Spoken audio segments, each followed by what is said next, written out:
My favourite cut is the rump, or also the lamb belly, the secondary cuts, which some people think are a little bit more lamby, I guess, but once you learn how to cook it properly, then you get better flavour.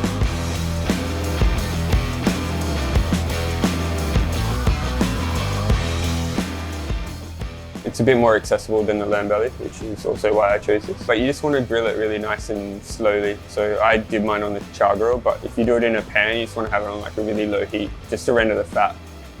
So the fat is probably the best bit. I try not trim it too much and keep as much fat on as possible. And just give it a really good seal on the outside. You can put it in the oven, 180 degrees for 6 minutes. Take it out and then let it rest for probably about 10 to 12 minutes. And it'll be like really nice, perfect medium.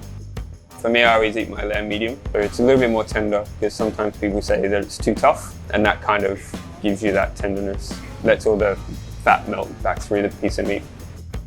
The flavours are endless on it. You can use every part of it. Every culture has a lamb dish somewhere in their culture, and there's a reason why. Australian lamb because I'm Australian, so I guess I'm biased.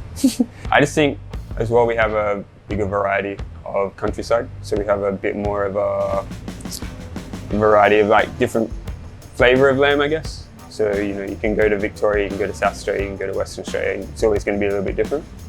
When I do any meat work, I always let it dry out for a day or two in the fridge. So put it on a piece of blue cloth or paper towel. Change the paper towel every now and again. For me, that helps get rid of the lamby flavour a little bit. And it also helps draw out the extra moisture. So once you cook it, you won't get that watery sort of thing coming out in the pan. And then you'll get that really nice clean flavour.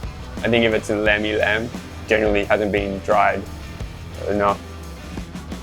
It's good because I think that we need to sort of focus a little bit more on lamb. It's a beautiful animal to eat. There's a lot of possibilities. The way that you can cook it is endless.